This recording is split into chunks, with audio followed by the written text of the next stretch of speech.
আসসালামু আলাইকুম ওয়া রাহমাতুল্লাহি ওয়া বারাকাতুহু। আন্দোলনরত আর আজকের এই সমাবেশের প্রধান অতিথি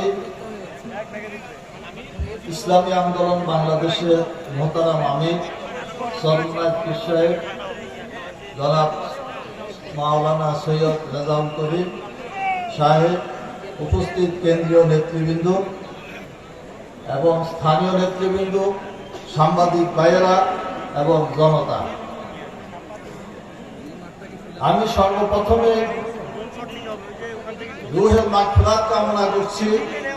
রংপুরের কৃতি সন্তান, জুলাই আন্দোলনের প্রথম শহীদ জনাব শহীদ আবু সাঈদের সহ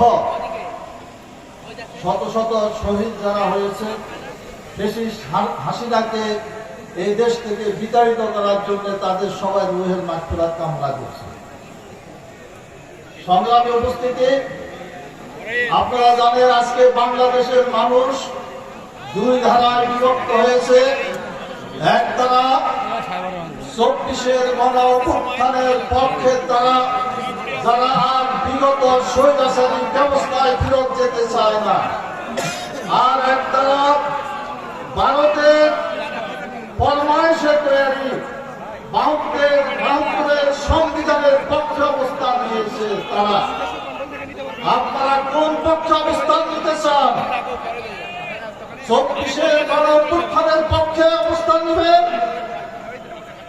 যদি 24-এর গণ অভ্যুত্থানের পক্ষে অবস্থান নিতে হয়, তাহলে আগামী নির্বাচনে গণভোটের মাধ্যমে, ভোটের মাধ্যমে জুলাই সনদকে আইনে ভিত্তি দিতে হবে। আমরা সরকারকে জানিয়ে দিতে চাই, একই দিনে জাতীয় নির্বাচন এবং গণভোট এটা কোনো অবস্থাতেই সম্ভব নয়। তাই অনতিবিলম্বে জাতীয় নির্বাচনের তফসিল ঘোষণা করুন এবং সেই নির্বাচনের আগে গণভোটের তারিখ ঘোষণা করুন। গণভোটের মাধ্যমে প্রথমে জুলাই সনদ চূড়ান্ত আইনি ভিত্তি পাবে, তারপরে জাতীয় নির্বাচন অনুষ্ঠিত হবে। সংগ্রামী ভাইরা, প্রধান উপদেষ্টা বলেছেন তিনি একটি সুন্দর নির্বাচন উপহার দিবেন। তিনি কিভাবে সুন্দর নির্বাচন উপহার দিবেন? আজকে অবৈধ অস্ত্র উদ্ধার করা হয় নাই, চিহ্নিত সন্ত্রাসীদেরকে গ্রেপ্তার করা হয় নাই, আজকে লেভেল প্লেইং হয় নাই, তাহলে সুন্দর নির্বাচন কিভাবে অনুষ্ঠিত হবে? এক দলের প্রধানকে ভিভিআইপি মর্যাদা দিয়েছেন, তাহলে অন্য দলের প্রধানদের অবস্থা কোথায়? তাহলে লেভেল প্লেইং ফিল্ড কোথায় হবে? তাই আমরা আশা করব নির্বাচনের আগে লেভেল প্লেইং ফিল্ড তৈরি করা হবে। যদি তা করতে ব্যর্থ হন, আগামী নির্বাচনে জনগণ 8 দলের পক্ষে রায় দিয়ে আপনাদের এই অফিসারের ব্যবস্থা গ্রহণ করবে।